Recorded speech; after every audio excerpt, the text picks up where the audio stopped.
No trainer could break the wild dragon, until a human stable boy simply asked, "Please." Before we dive into this story, drop a quick hi in the comments and tell me where you're watching from. It really helps support the channel. The air on Draconos hung thick with the scent of smoke and failure. Amidst the sprawling dragon stables of the Galactic Federation's most prestigious military academy, a young human named Ethan Cole swept the floors, invisible to the elite trainers who passed him by. No trainer could break the wild dragon, until a human stable boy simply asked, "Please." The dragon thrashed violently against its restraints, a magnificent beast of crimson scales and midnight wings that spanned 30 feet when fully extended. Master Trainer Zorox, a hulking centaurian with 4 muscular arms and skin like polished obsidian, stumbled backward as the dragon's tail whipped dangerously close to his head. 3 of his assistants rushed forward with shock prods, their faces contorted in determination and fear. "Hold your positions," Zorox commanded, his deep voice carrying across the training arena. "This beast will be broken today, or I'll surrender my rank." From the shadowy corner where he worked, Ethan paused his sweeping to watch the spectacle. The dragon, classified as Draconos imperialis, the rarest and most formidable species in the known galaxy, had arrived 3 standard weeks ago. Since then, a parade of the Federation's finest dragon trainers had attempted to establish a neural bond with the creature. All had failed spectacularly, often leaving with severe injuries as souvenirs of their efforts. Ethan had been working at the academy for nearly a year, one of only 12 humans employed in what was considered menial labor. Humans were still relatively new to the Galactic Federation, having been discovered just 27 years ago by a Pleiadian scout ship. Considered physically unimpressive and technologically primitive, humans were generally relegated to the lowest rungs of galactic society. But they were permitted to serve, and for Ethan, whose home colony on Mars had suffered catastrophic crop failures, the stable boy position offered a steady income to send back to his struggling family. "Increase neural suppression to level 8, Zorox ordered, adjusting the settings on his neural interface band. The dragon responded with a deafening roar that shook dust from the rafters. Its eyes, vertical slits of molten gold, narrowed as it assessed its tormentors. Ethan winced. Level 8 neural suppression was extreme, bordering on cruel. He had studied enough about dragon physiology during his off hours in the Academy library to know that such intensive neural dampening caused significant pain to the creatures. It was like trying to break a horse by first breaking its legs. "Sir," ventured one of the assistants, a slender Andorian with pale blue skin, "perhaps we should try a different approach. This specimen has resisted all conventional methods." "Conventional methods are conventional because they work," Zorox snapped. "This beast is simply more stubborn than most. Apply the secondary neural clamp." Ethan bit his lip, fighting the urge to speak up. It wasn't his place. He was just the stable boy, the human who cleaned dragon waste and refreshed water troughs.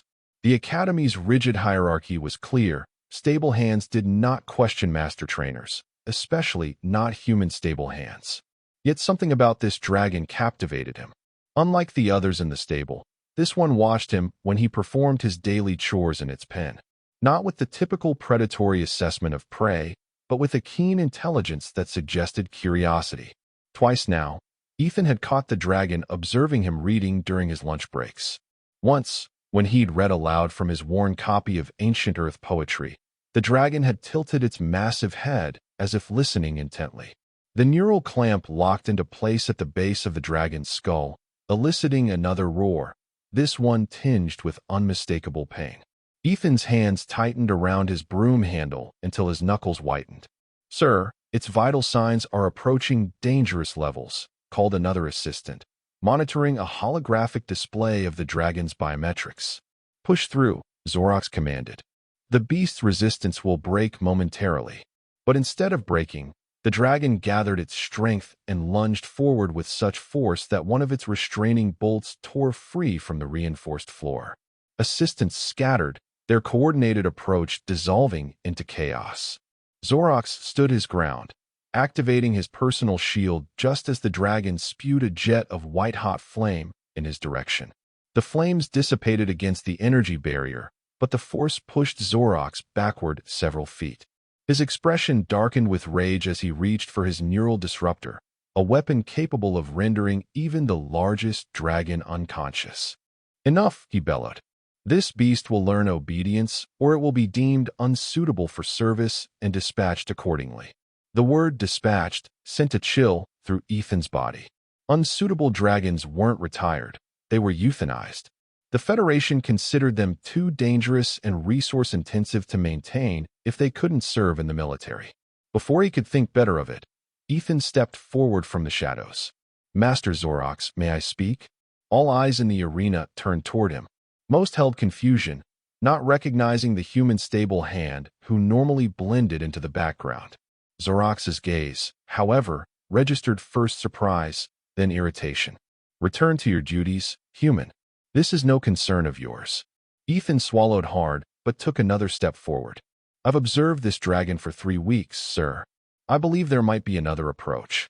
Laughter erupted from several of the assistants. One, a reptilian draconian, hissed, "Does the prey wish to instruct the predator on hunting techniques?" Zorox silenced them with a gesture. His forearms crossed over his massive chest as he regarded Ethan with cold calculation. "You have 30 seconds to explain why I shouldn't have you removed from this facility permanently." Ethan's heart hammered against his ribs, but he forced himself to speak calmly. "This dragon responds negatively to force, sir. The more pressure applied, the more it resists. I've noticed it displays curiosity and intelligence when approached peacefully. Perhaps. Dragons are weapons of war, boy," Zorox interrupted. "They are not pets to be coaxed with treats and gentle words. They must be dominated, their wills subjugated to their riders through superior force and mental discipline.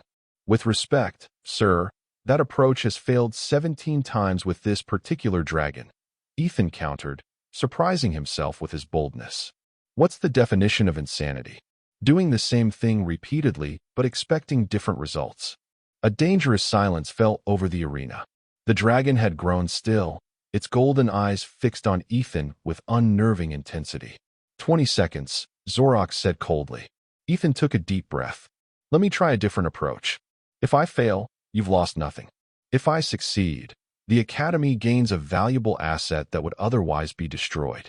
Zorox's upper lip curled in disdain, but something calculative flickered in his eyes.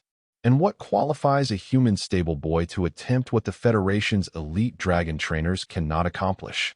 "Nothing, sir," Ethan admitted honestly, "except that I have no preconceptions about how this should work, and I have nothing to lose."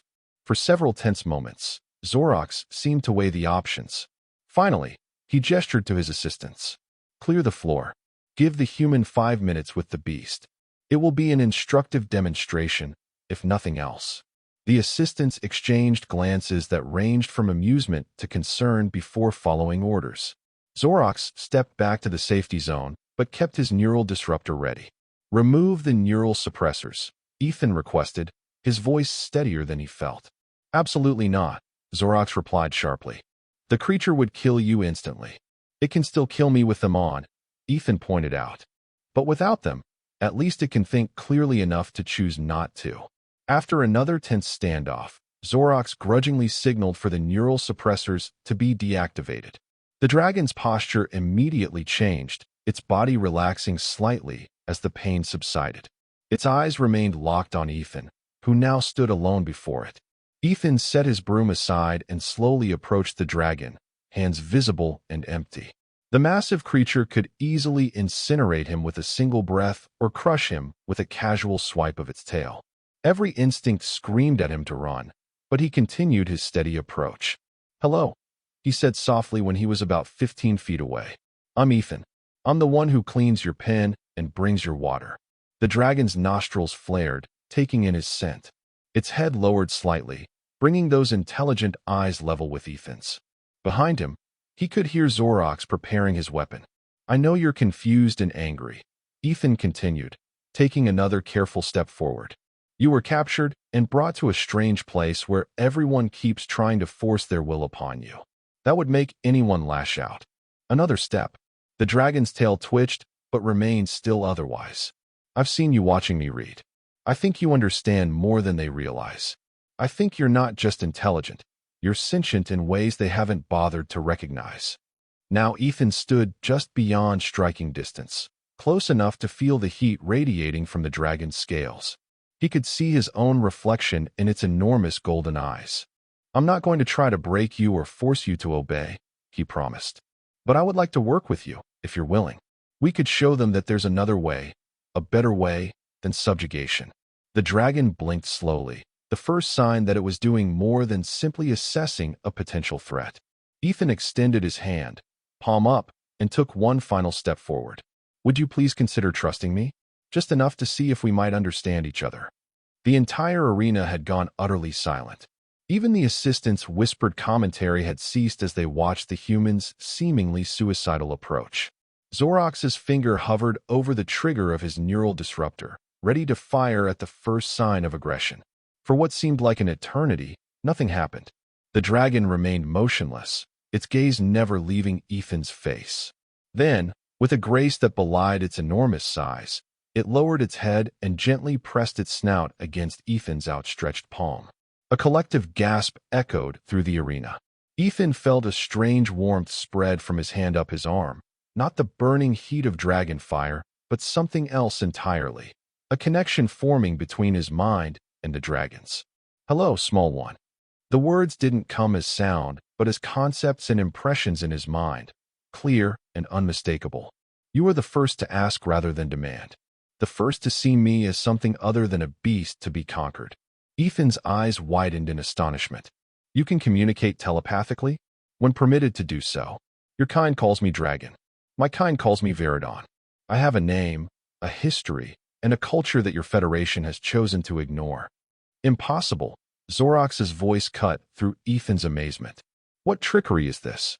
Dragons are animals, powerful and useful, but animals nonetheless. Ethan turned to face the master trainer, his hand still resting on Veridon's snout. He says his name is Veridon. He's telepathic when not suppressed by the neural dampeners. And he's fully sentient. Preposterous, Zorox scoffed, though uncertainty had crept into his voice. No trainer has ever reported telepathic communication with a dragon. Because none have ever asked, Veridon communicated to Ethan. They seek to dominate, to override our minds with their own. We resist such invasions naturally. But a request for partnership? That is different. Ethan relayed this information, watching as confusion and disbelief warred on Zorox's face. Demonstrate this supposed bond, Zorox challenged. Have the beast perform a complex maneuver of your choosing. Ethan looked into Veridon's golden eyes. Would you be willing to show them what you can do when working with someone rather than being forced? The dragon's massive head nodded once, definitively. Please, would you fly once around the arena and then land beside me? Without hesitation, Veridon pulled free from his remaining restraints with ease, suggesting he could have done so at any time. With a powerful thrust of his wings, he launched into the air, circling the massive arena with breathtaking speed and precision before landing delicately next to Ethan. The ground barely trembled despite the dragon's enormous weight.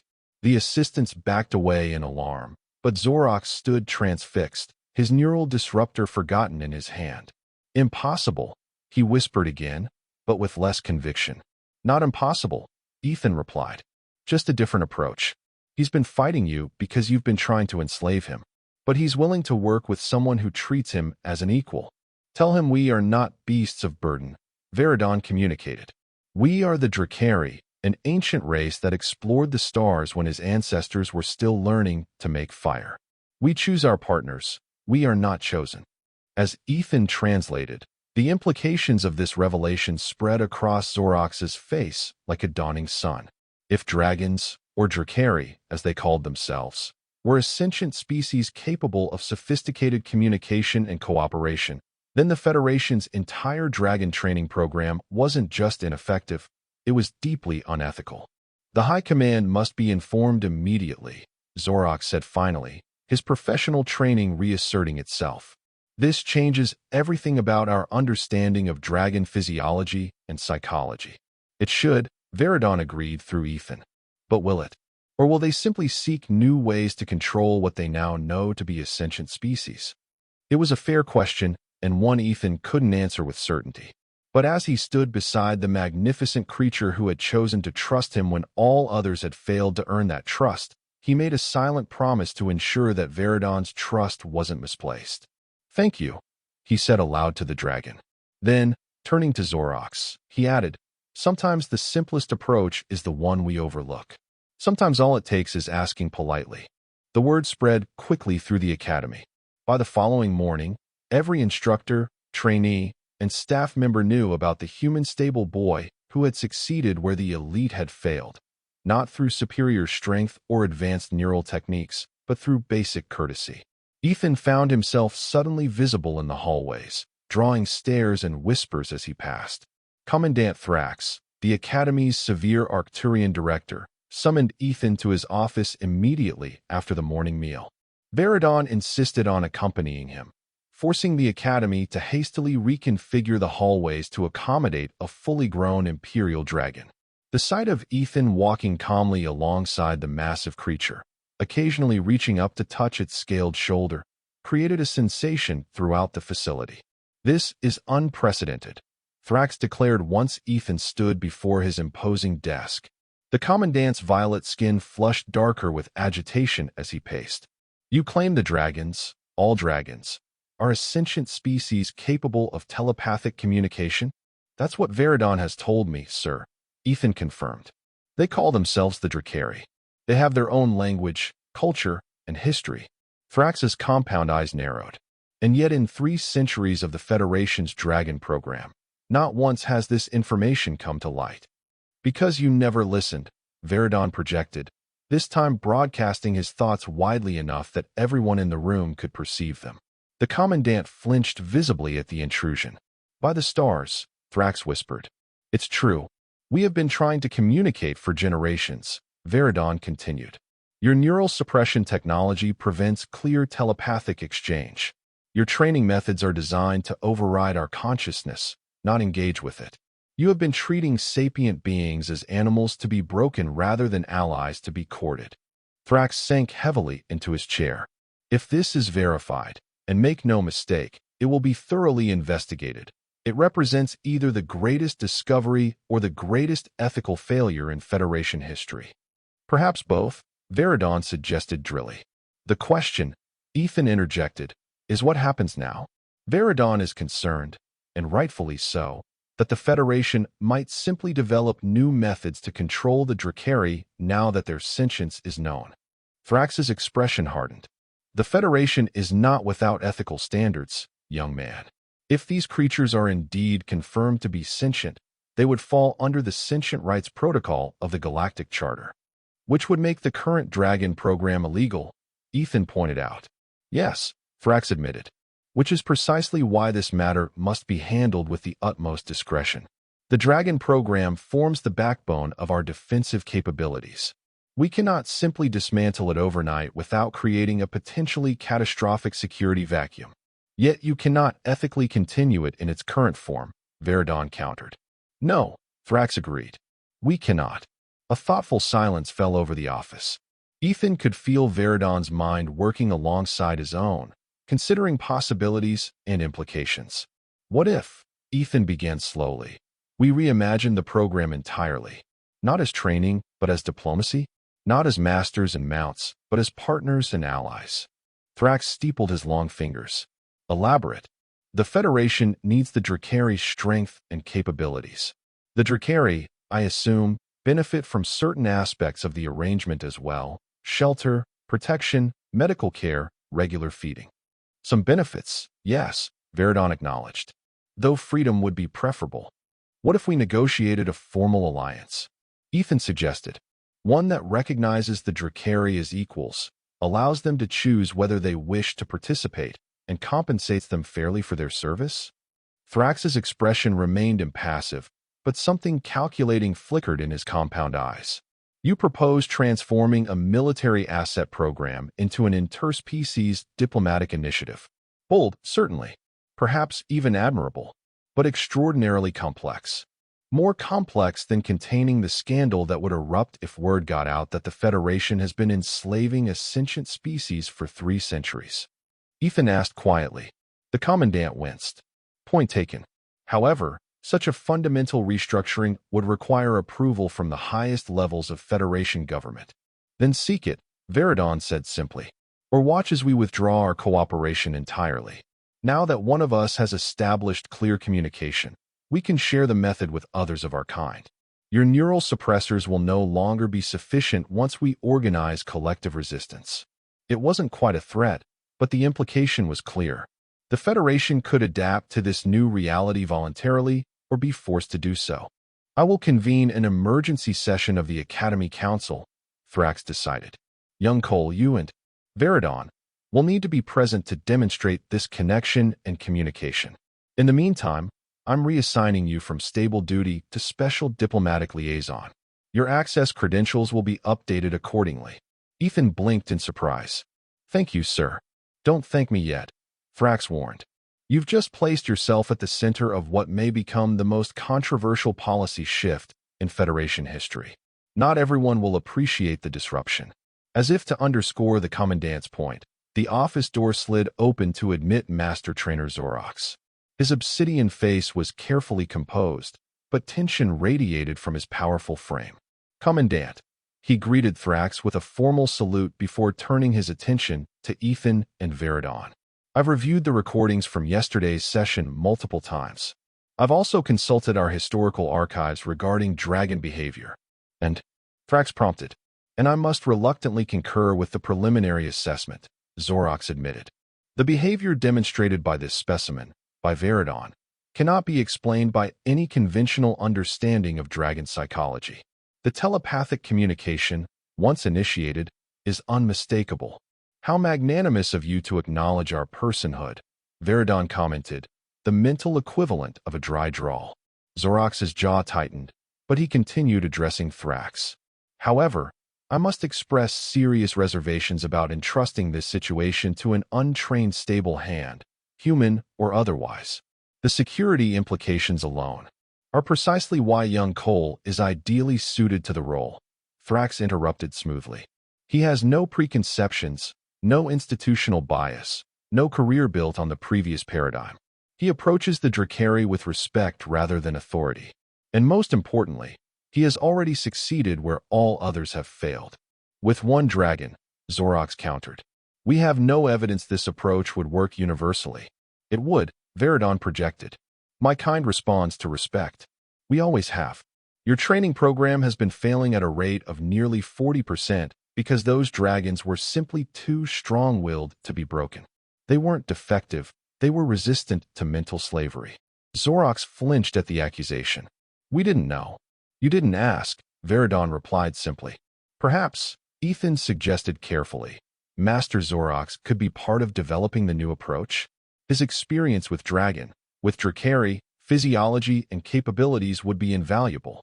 Both Zorox and Veridon radiated surprise at the suggestion, though for different reasons. You would have us work with one who has caused much suffering to my kind. Veridon questioned privately to Ethan. I would have you work with someone who has the knowledge and influence to help ensure a better future for both species. Ethan replied mentally, having quickly adapted to the telepathic exchange. Change requires allies in unlikely places. After a moment's consideration, Veridon dipped his massive head in agreement. Wisdom from one so young. Very well. I would be interested in such a collaboration, Zorox said cautiously, if the Commandant approves. Thrax observed the exchange with keen interest. Approved. The three of you will form the initial diplomatic team, with Cole as primary liaison, given his unique connection. Zorox, your expertise will provide continuity and practical oversight. The dragon, Veridon, will represent his people's interests. A beginning, Veridon acknowledged. A beginning indeed, Thrax agreed. One that may well reshape the Federation's future. I suggest you all prepare for considerable resistance, bureaucratic interference, and possibly worse. Paradigm shifts are rarely comfortable for those invested in the status quo. As they left the Commandant's office, Ethan felt simultaneously exhilarated and terrified by the responsibility that had been thrust upon him. 24 hours ago, he had been an invisible cog in the Academy's machinery, sweeping floors and emptying waste bins. Now he walked alongside a creature of legend as an equal, tasked with transforming centuries of established practice. "You're overwhelmed," Veridon observed privately. "A bit," Ethan admitted. "Yesterday my biggest concern was sending enough credits home to my family. Today I'm apparently negotiating interspecies diplomatic relations." "You requested partnership rather than demanding submission," Veridon reminded him. "That choice has consequences, for both of us." "Good consequences, I hope." "That remains to be seen. But I would not have chosen you if I didn't believe in the possibility." Zorox, walking several paces ahead, turned to regard them with a complicated expression. "The council meeting is scheduled for tomorrow morning. We should use today to prepare our presentation and evidence." "Agreed," Ethan said. "But first, I'd like to visit the dragon pens, the Drakari quarters. If we're going to advocate for them, we should start by learning more about their current conditions and needs." Zorox hesitated briefly before nodding. "A reasonable approach. I'll accompany you." The three made their way through the academy's winding corridors, drawing stares and hasty salutes from everyone they passed. News traveled fast in a closed environment like the academy, and the sight of a human, a Centaurian master trainer, and an unrestrained imperial dragon walking together as equals was unprecedented. The dragon pens occupied an entire wing of the academy complex, a cavernous space with individual enclosures for each dragon. As they entered, the atmosphere shifted noticeably. Dragons that had been lying listlessly in their pens raised their heads, their attention fixed on Veridon. "They sense the change," Veridon explained. "They know something has happened." Ethan looked around with new eyes. What he had previously seen as adequately sized enclosures now appeared as prison cells. The neural dampening fields, standard in all pens, revealed themselves as instruments of subjugation rather than necessary safety measures. "Can you communicate with them even through the dampening fields?" he asked Veridon. "Partially. Enough to share simple concepts. They know I am free and that you are the cause."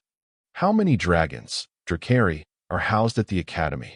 42 currently," Zorox answered, "with capacity for 60. Ethan turned to face the master trainer. "And how many have been dispatched for being unsuitable over the years?"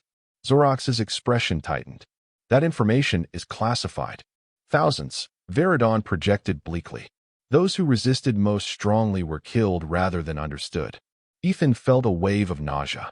If Veridon was right, and he had no reason to doubt him, then the Federation had been committing atrocities against a sentient species for centuries without realizing it, or perhaps without wanting to realize it.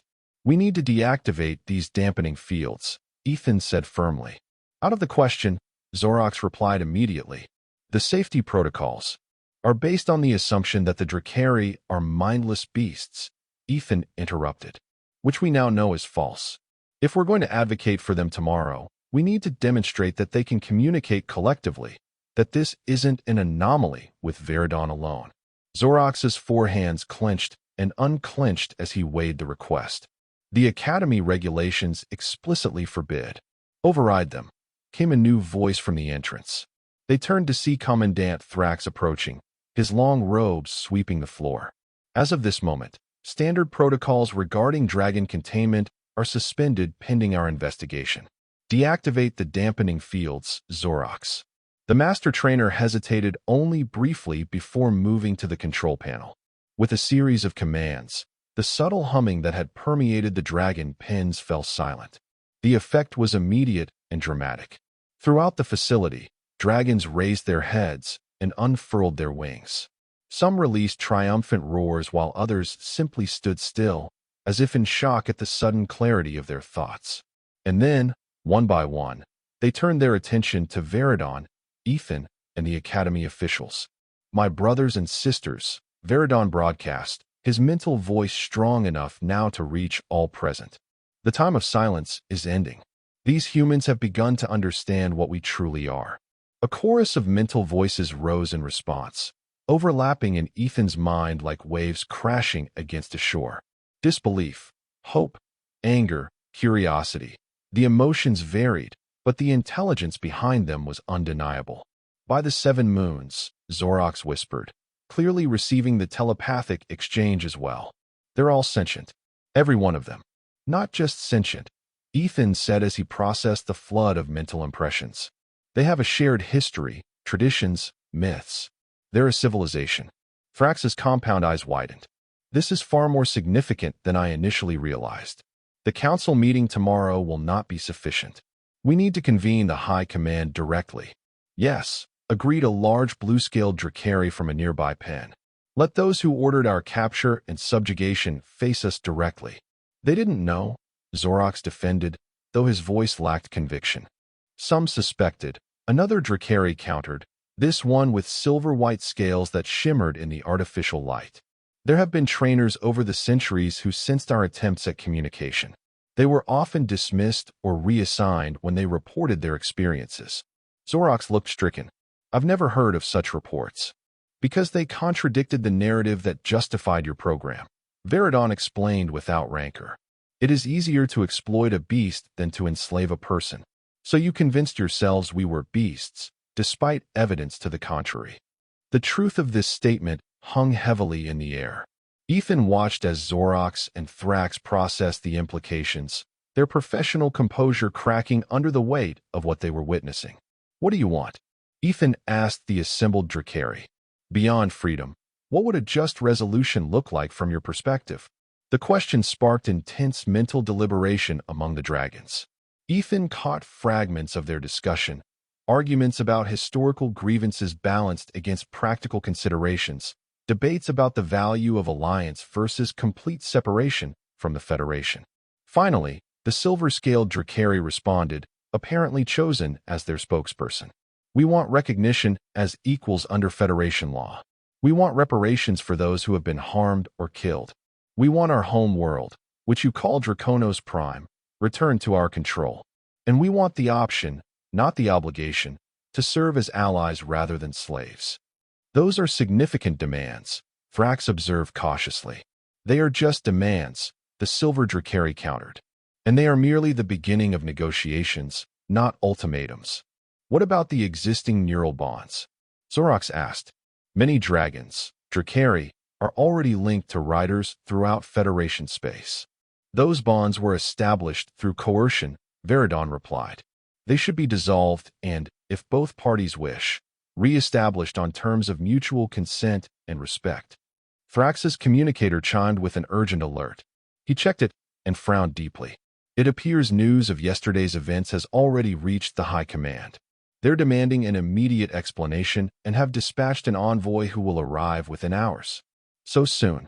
Ethan asked, surprised at the speed of the response.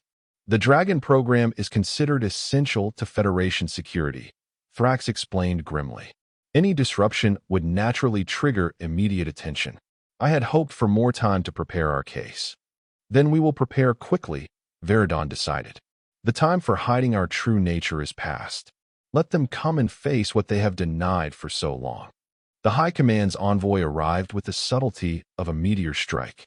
A sleek diplomatic vessel landed on the Academy's main platform, disgorging a contingent of Federation security officers and a single imposing figure, High Commissioner Zalax, a Vulcan known for his uncompromising approach to military matters.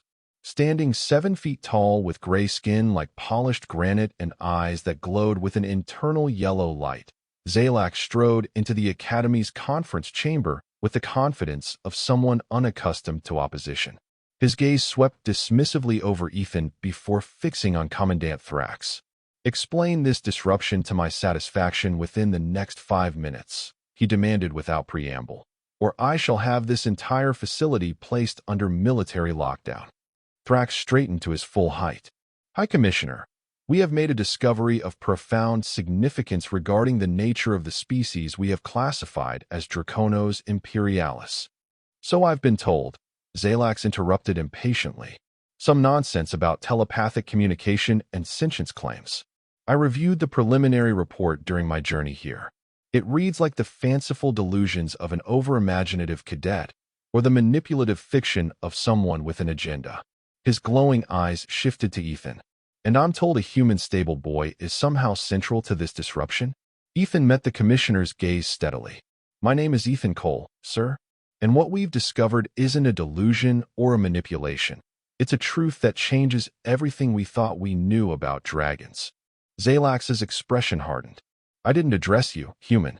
In fact, I question why you're present in this meeting at all, given your rank and status. Because I invited him, came a mental voice that filled the chamber.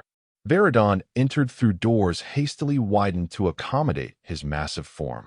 Behind him followed 6 other Drakari of varying sizes and colors, all moving with purpose and dignity. The commissioner took an involuntary step backward, his hand moving toward the neural disruptor at his hip. What is the meaning of this? Why are these beasts unrestrained? We are not beasts, Veridon projected, his mental voice resonating with quiet authority. We are the Drakari, and we have come to negotiate the terms of a new relationship with your Federation.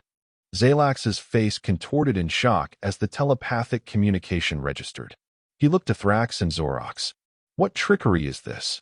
No trickery, Commissioner, Zorox confirmed reluctantly. The dragons, the Drakari, possessed sophisticated telepathic abilities and intelligence at least equivalent to our own. They've been attempting to communicate this for centuries, but our neural suppression technology prevented clear exchange. Until the human asked politely, added Thrax, with a subtle nod toward Ethan. Without preconceptions or conditioned expectations, he approached the situation differently. And in doing so, he revealed a truth we've been overlooking or ignoring for generations. Zalax's composure began to return, though his expression remained deeply skeptical. Even if I were to accept this extraordinary claim, and I am far from doing so, the implications for Federation security would be catastrophic. The Dragon program forms the cornerstone of our defensive strategy across 3 sectors, which is why we are here to discuss alliance rather than separation, offered a copper-scale Drakari. We understand the practical realities as well as you do. The High Commissioner's eyes narrowed. You expect me to negotiate with creatures that, until yesterday, were classified as military assets? The very suggestion is absurd. With respect, Commissioner, Ethan interjected, the classification was wrong. We now have irrefutable evidence that the Drakari are a sentient species with their own language, culture, and history. Under the Federation's own sentient rights protocol, they're entitled to self-determination and diplomatic recognition. You overstep, human, Zalax snapped, quoting Federation law to me as if it applied in a military context. It applies in all contexts, Thrax said firmly, surprising everyone with his direct contradiction of the High Commissioner. That is the foundational principle of the Federation. If we abandon our ethical framework when it becomes inconvenient, we are no better than the Vorn hegemony or the Scourge Collective. Zalax's glowing eyes intensified with anger, but before he could respond, the doors to the conference chamber opened again to admit an unexpected figure, a tall, willowy alien with luminescent blue skin and eyes that seemed to contain galaxies. Everyone, including the Drakari, fell silent as the newcomer glided into the room. Observer Illyria, Zalax acknowledged stiffly. The Ascended Council was not invited to this discussion. And yet here I am, Illyria replied, her voice like wind through crystal. When a species achieves first contact after centuries of misclassification, it falls within our purview to observe and, if necessary, to mediate. The Ascended, a collective of the oldest and most advanced species in known space, rarely intervened in Federation affairs directly. Their presence now signaled the true gravity of the situation. There has been no official determination of sentience, Zalax objected. Illyria's star-filled eyes regarded him with patient amusement. I can hear their thoughts, Commissioner. I can sense the complexity of their minds. Can you not? She perceives clearly, Veridon confirmed. Her kind has always known what we are, though they are bound by non-interference principles from directly intervening in developing civilization's affairs. You knew? Ethan asked Illyria, astounded. The Ascended observe but rarely direct, she explained. Species must find their own path to understanding. But when breakthrough moments occur, as has happened here, we may offer guidance to ease the transition. Zalax's expression had grown increasingly troubled. Observer, with all due respect, the security implications are substantial but manageable, Illyria completed for him. The Drakari have already expressed willingness to maintain their alliance with the Federation, albeit on terms of equality rather than subjugation. This represents an opportunity, not a crisis, if you are wise enough to recognize it.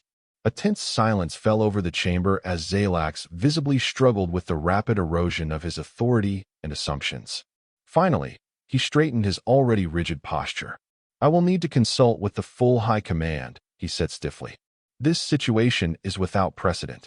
"Actually, there is precedent," Illyria corrected gently. "The cetaceans of Earth were similarly misclassified for millennia before humanity recognized their sentience. The Mica network of Proxima Centauri b was considered a simple fungal colony until it developed direct neural interfaces with its researchers. The pattern repeats throughout galactic history, sentience recognized belatedly, often after considerable harm has been done through ignorance." Zalax's mouth tightened, but he made no further objection. "I will establish a secure communication link with High Command immediately. Until then, the current situation will remain unchanged." "Unacceptable," declared the Silver Dracari, identified earlier as Seraphina. "We will not return to neural suppression and confinement. Those days are finished, regardless of your High Command's decision." "You threaten rebellion?" Zalax demanded, his hand moving again toward his weapon. "We state fact," Seraphina replied calmly. "The human Ethan Cole has shown us respect and partnership are possible. We will accept nothing less moving forward." Illyria stepped gracefully between them. "Perhaps a compromise for this transitional period. The Dracari remain free of neural suppression but voluntarily restrict their movements to designated areas of the Academy while formal diplomatic protocols are established.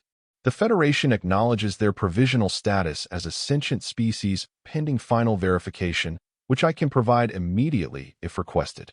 "I have no authority to make such concessions," Zalax objected. "Then obtain it," Thrax suggested pragmatically, "or risk being remembered as the commissioner who precipitated an entirely avoidable conflict with a powerful potential ally." Faced with mounting pressure from all sides, Zalax finally inclined his head in reluctant agreement. 24 hours. I will communicate with High Command and return with their decision. Until then, the Dracari may remain unsuppressed but must stay within the Academy grounds. Any attempt to leave will be considered hostile action." "Agreed," Veridon responded after brief mental consultation with the other Dracari. "But be advised, if your leaders choose poorly, we will not submit to renewed captivity regardless of the consequences." With that ominous declaration hanging in the air, the meeting adjourned. Zalax departed immediately for his vessel to establish communication with his superiors, while Illyria remained behind, her serene presence a counterbalance to the tension that had dominated the exchange. "You have catalyzed a significant shift in the galactic order, Ethan Cole," she observed once most others had left the chamber. Only Ethan, Veridon, and Zorox remained with the ascended observer. Such moments are rare and precious. "I just treated Veridon with common courtesy," Ethan replied, still uncomfortable with the outsized role he'd suddenly been assigned in this historic situation. "Anyone could have done the same." "Anyone could have," Illyria agreed. "Yet no one did, for centuries." Do not underestimate the power of approaching situations without preconception. It is a distinctly human trait, one your species would do well to cultivate further.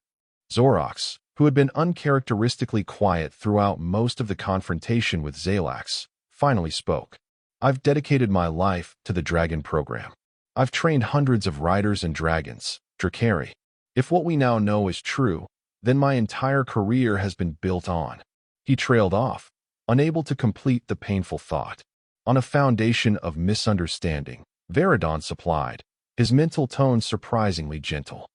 "Not malice, but ignorance. There is a difference, though the harm caused may be similar." "How do I make amends?" Zorox asked simply. "By helping forge a new path forward," Veridon answered. "Your knowledge of our physical capabilities, of the existing program infrastructure, of the political landscape within the Federation, all these will be essential in creating a transition that works for both our peoples." Ethan watched this exchange with growing hope. If Veridon could offer reconciliation to someone who had directly participated in the subjugation of his kind, perhaps there was indeed a path forward that avoided conflict. "The next 24 hours will be critical," Illyria observed. The High Command will be resistant to change, particularly change that appears to weaken their military position. They will need to be convinced that a partnership with the Drakari offers greater strength than the previous arrangement. How do we do that? Ethan asked. By demonstrating what we can accomplish when working together freely, Verdon suggested. The neural bonds forced upon us limit our capabilities significantly. When established through mutual consent, the potential of such connections expands exponentially. A demonstration, Ethan repeated thoughtfully. That could work. But it would need to be something dramatic enough to overcome centuries of institutional inertia.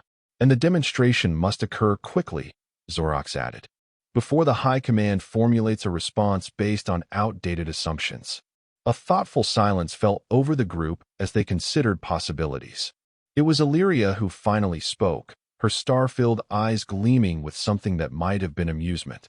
I believe a rather perfect opportunity has just presented itself, she said enigmatically. The long-range sensors have detected a Scourge scout ship entering the system. They appear to be conducting reconnaissance, likely in preparation for a larger incursion. Zorax stiffened. The Scourge hasn't penetrated this far into Federation space in decades. Indeed, Illyria agreed. How fortuitous that they should do so precisely when you need to demonstrate the value of Drakari-human cooperation. Ethan looked at her suspiciously. Did you arrange this somehow?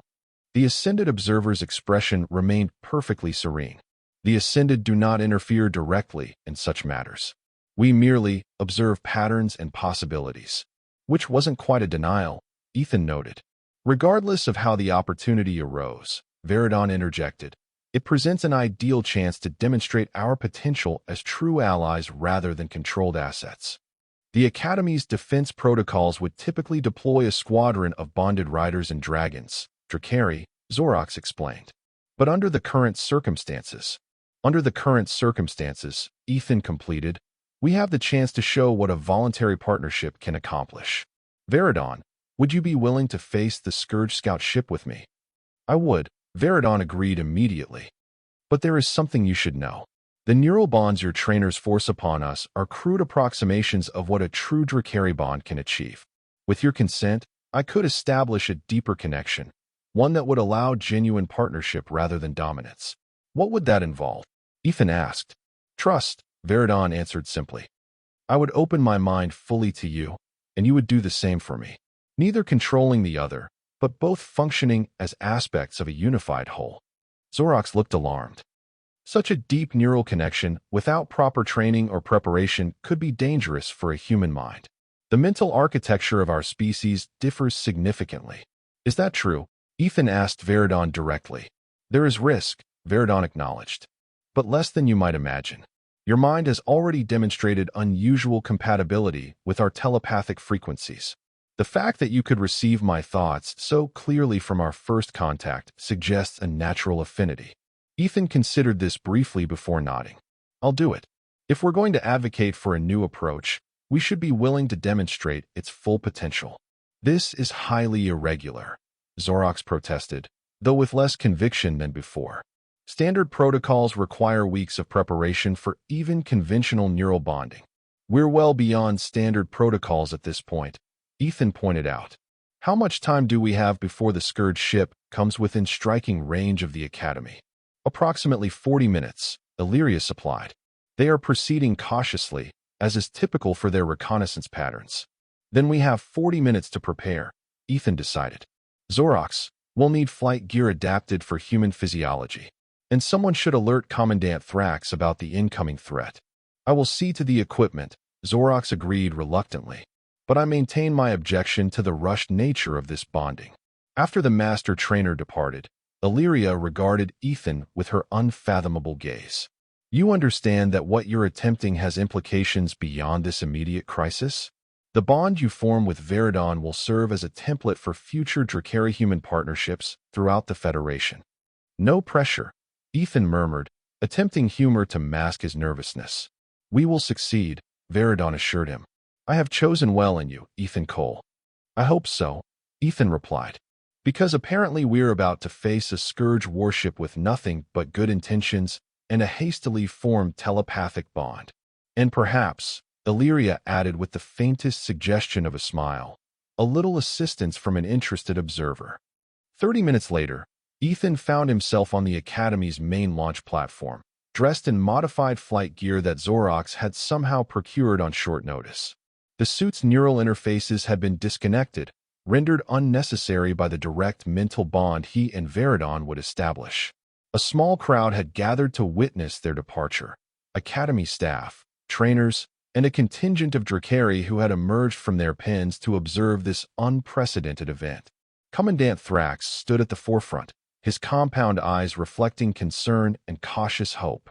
"The Scourge vessel has increased speed," he informed Ethan. "Our sensors indicate they've detected the Academy and are moving to attack position. We could deploy conventional squadrons." "No," Ethan interrupted. "This is our opportunity to demonstrate what a true partnership can achieve. One rider, one Drakari, acting in perfect concert." Thrax nodded reluctantly. "Very well. But be advised that if your attempt fails, I will have no choice but to deploy our forces under standard protocols." "Understood," Ethan acknowledged. He turned to Veridon, who waited patiently beside him, magnificent and imposing in the morning sunlight. "Ready?" "More than ready," Veridon replied, lowering his massive head. "Place your hands on either side of my head, just behind the crest. Open your mind as fully as you can." Ethan did as instructed, resting his palms against Veridon's warm scales. For a moment, nothing happened. Then he felt a gentle pressure at the edges of his consciousness, like water rising around an island. "Don't resist," Veridon guided. "The instinct to maintain separation is strong in your species, but you must let go of those boundaries temporarily." Ethan took a deep breath and tried to relax his mental guards. It was an odd sensation, deliberately making oneself vulnerable to another consciousness. The pressure increased, not painful but intensely foreign. And then, with a sensation like passing through a membrane, their minds connected. The experience defied easy description. Ethan remained himself, with all his memories and identity intact, but he simultaneously became aware of Veridon's vast consciousness, ancient, complex, operating on principles both alien and strangely familiar. He could access the dragon's memories, stretching back centuries, and perceive the world through Veridon's heightened senses. Most striking was the shift in his physical awareness. He could feel Veridon's massive wings as extensions of his own body, sense the power and muscles he didn't possess, taste the air with receptors more sensitive than any human tongue. Extraordinary, they thought together, the concept forming in the shared space between their minds. Commandant Thrax and the others had backed away, clearly sensing the profound change that had occurred. Ethan/Veridon turned to address them, speaking and projecting simultaneously. "We are ready." Without waiting for response, they launched into the air with a powerful thrust of wings. The sensation was indescribable. Ethan experienced flight not as a passenger, but as an integral part of the flying being. He knew instinctively how to adjust wing angles for optimal lift, how to read air currents invisible to human senses, how to navigate using stellar positions and magnetic fields that humans could only detect with instruments. They rose rapidly through the atmosphere, breaking through clouds and continuing upward where the air thinned and the sky darkened towards space. Veridon's physiology allowed for extended operations in near-vacuum conditions, another capability the Federation had utilized without fully understanding. "The Scourge vessel approaches," they noted, detecting the enemy ship long before visual confirmation would have been possible. The Drakari possessed sensory capabilities that could perceive energy signatures across vast distances. Standard scout configuration. 12 crew. Plasma weapons charged. They accelerated toward the threat, plotting an intercept course that would place them in optimal attack position. Through their shared consciousness, Ethan contributed strategic knowledge of Scourge tactical patterns he had studied in the Academy library, while Veridon supplied centuries of combat experience and natural hunting instincts. The Scourge vessel detected them as they closed distance, altering course in a evasive pattern typical of their species.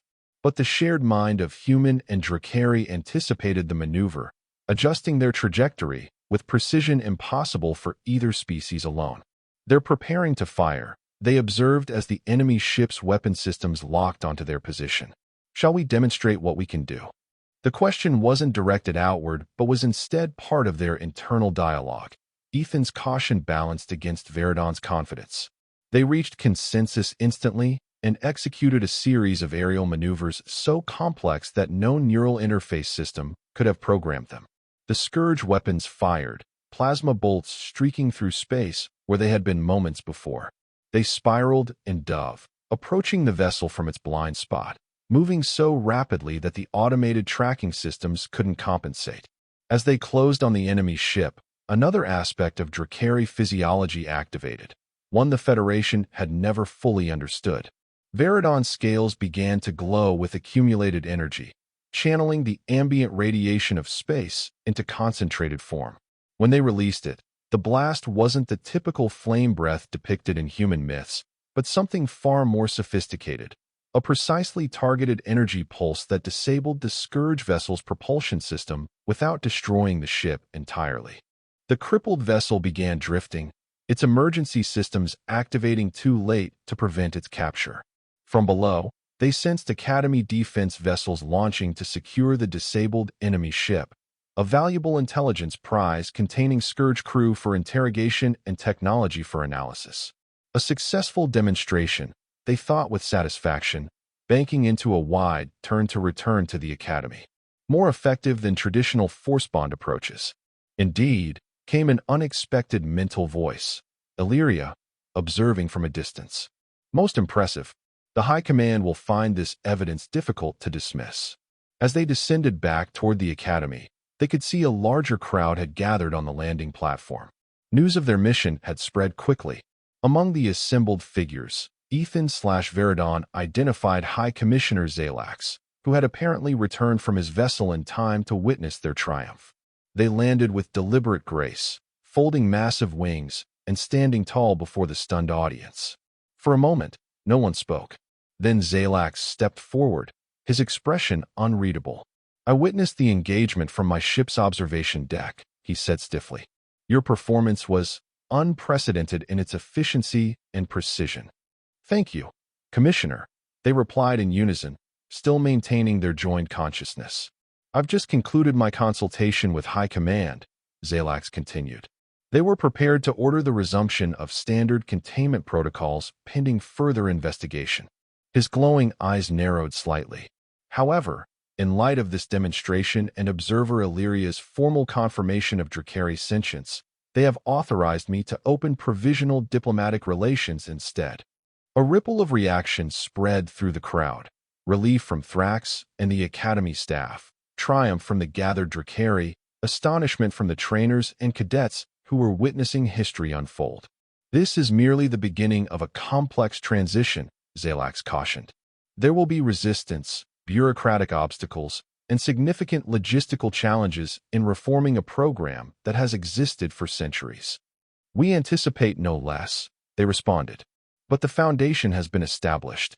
The Drakari will no longer be treated as animals to be broken, but as allies to be respected." Zalax inclined his head in reluctant acknowledgement.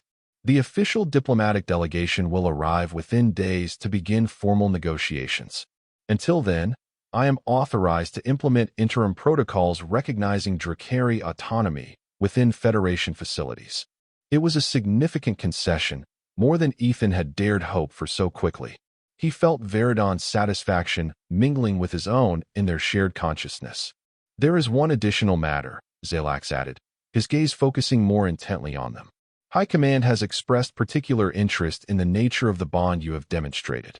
They wish to understand if it can be replicated with other human Drakari pairs." "It can," they confirmed, "but only with willing participants on both sides. The bond cannot be forced or coerced. It must be entered freely or it cannot form properly. That presents certain operational challenges for military applications," Zalax noted with a frown. "It presents opportunities," they countered. "Warriors who choose to fight together will always be more effective than those who are compelled. The Federation has not been utilizing even a fraction of the Drakari's true capabilities because of the limitations imposed by forced bonding." Zorax stepped forward, adding his perspective. "Commissioner, I've dedicated my career to the Dragon program. What I witnessed today surpassed anything our conventional methods have achieved by orders of magnitude. If replicating these results requires a fundamental restructuring of our approach, then that is what we must do, not just for ethical reasons, but for practical military effectiveness. Zalax considered this argument, clearly weighing military pragmatism against institutional resistance to change. Very well. I will include this assessment in my report. In the meantime, Cole and Veridon, will you demonstrate the disengagement process from this bond? High Command will want assurance that such deep neural connections can be safely terminated. The question prompted Ethan/Veridon to consider their joint state. They had been so focused on the mission and its aftermath that they hadn't yet attempted separation. We should disengage now, they decided internally. The sustained connection is taxing for a first experience. The process of separation proved more challenging than the joining had been. Their minds had integrated so seamlessly that finding the boundaries between them required careful concentration. Slowly, Ethan began to reclaim the aspects of consciousness that were uniquely his, while Veridon did the same. The sensation was like untangling two threads that had been tightly woven together.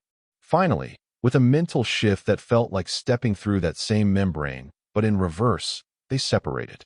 Ethan staggered slightly as his awareness contracted back to the limitations of human senses. After experiencing the world through Drakari perception, his own felt dull and restricted by comparison. Ethan, Zorox stepped forward in concern. Are you well?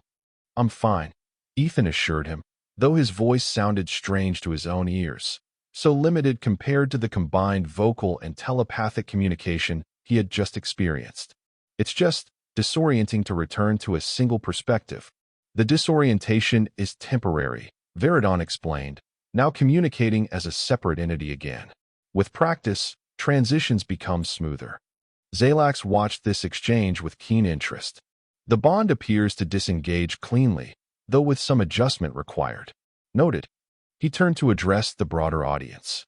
The Academy will begin implementing the interim protocols immediately. All neural suppression systems are to be deactivated. Drakari will be reclassified as diplomatic guests rather than assets. Training activities will be suspended pending development of new partnership protocols. The pronouncement sent a wave of murmurs through the gathered crowd. For many of the trainers and cadets, this represented a profound disruption to their understanding of the world and their place in it. Some looked dismayed, others intrigued, a few openly relieved. Dismissed, Zalax concluded, turning on his heel and striding back toward his vessel, presumably to compose his detailed report to High Command. As the crowd began to disperse, Ethan found himself surrounded by a mixture of humans and Drakari, all eager to understand what he had experienced. The questions came rapidly from both species. What was it like to share a Drakari's mind? How does the human perspective differ from ours? Could any human form such a bond? Is the connection painful for your species? Ethan raised his hands, overwhelmed by the barrage. One at a time, please. It's been an intense experience, and I'm still processing it myself. Give him space, Veridon instructed the others. The first bonding requires time for integration and reflection.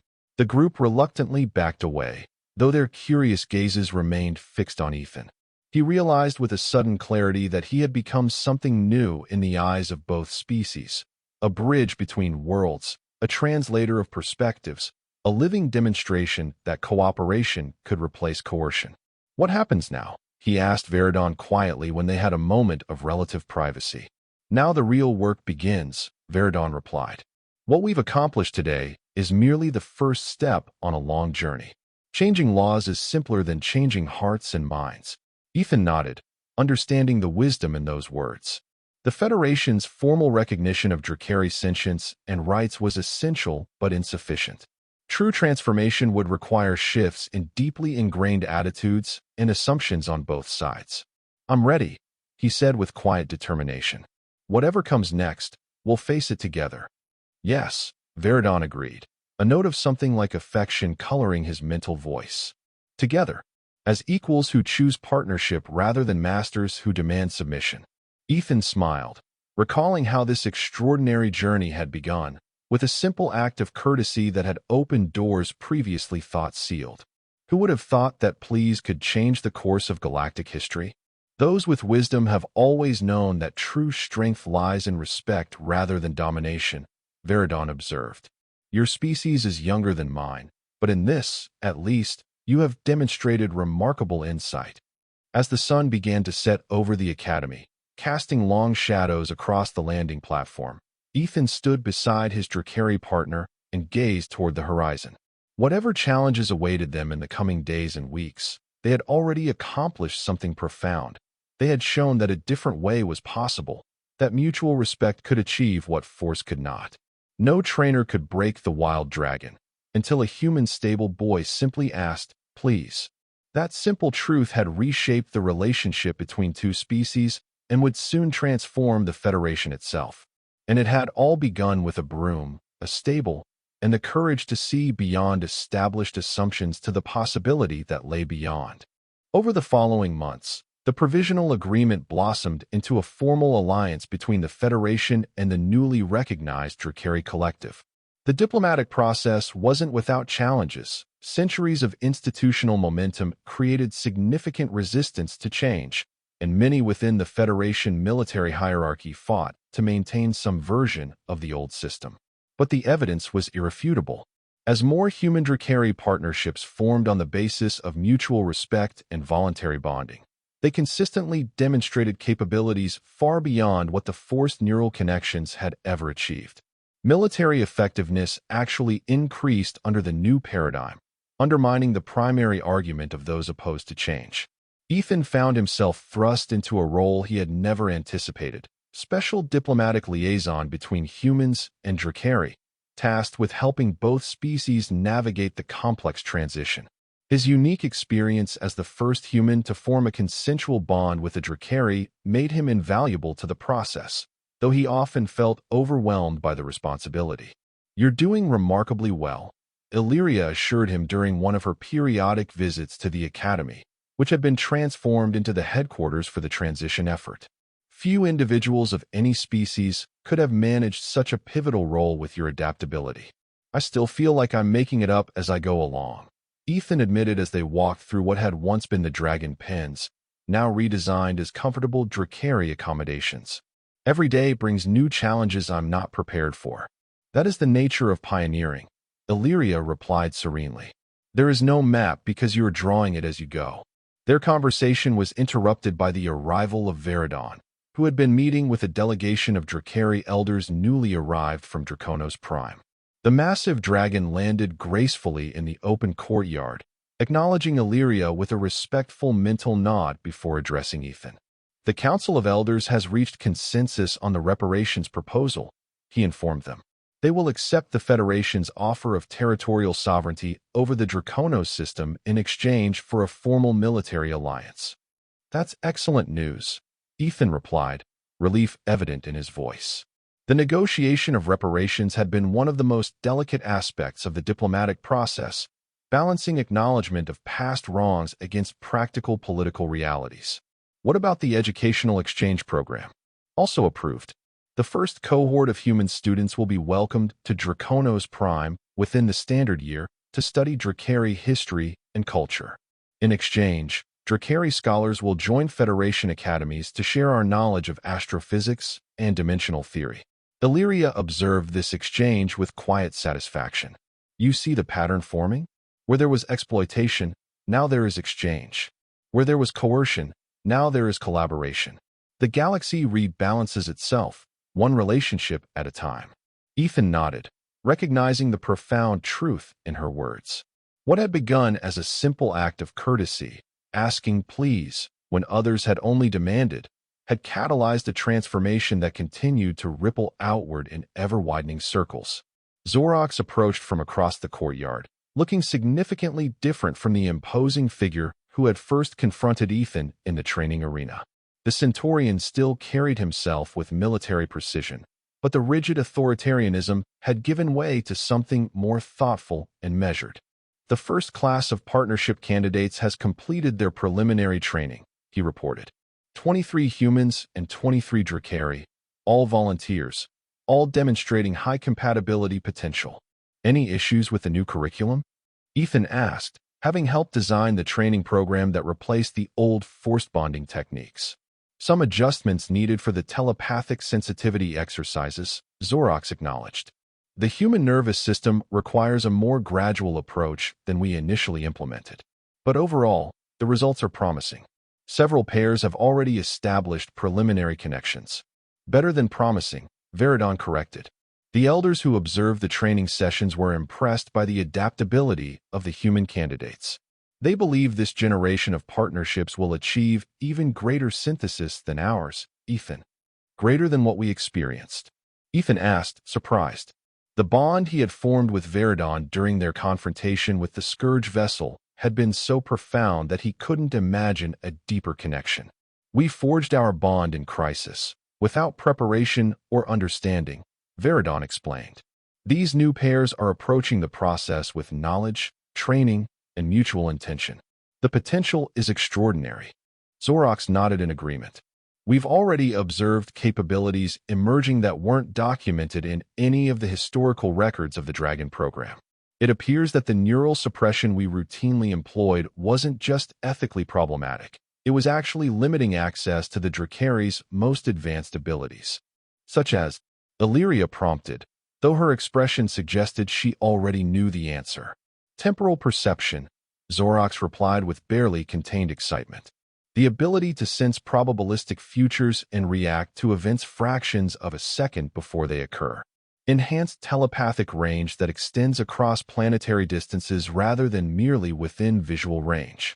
Dimensional anchoring that stabilizes space-time during faster-than-light transitions, potentially eliminating navigation drift entirely.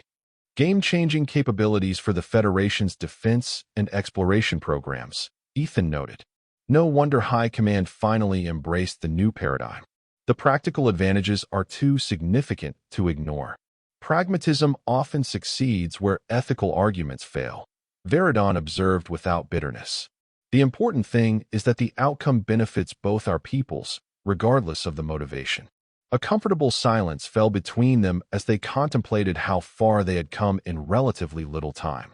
The academy that had once been a site of subjugation now hummed with the energy of collaboration and discovery. Throughout the facility, humans and Drakari worked alongside each other as equals, exploring the possibilities of their new relationship. There's still one question that's never been fully answered, Ethan said after a moment. Why did the Drakari allow themselves to be captured and utilized by the Federation for so long? With the abilities we now know you possess, you could have resisted more effectively. Veridon's mental presence grew thoughtful. A complex question with no single answer.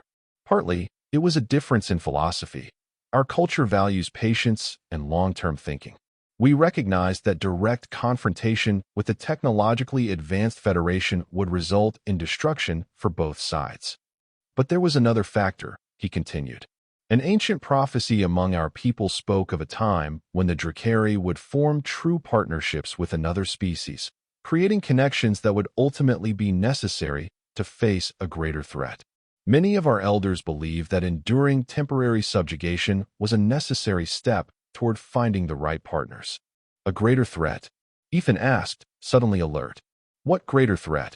Illyria's star-filled eyes seemed to darken slightly. There are patterns in the galaxy that even the Ascended observe with concern.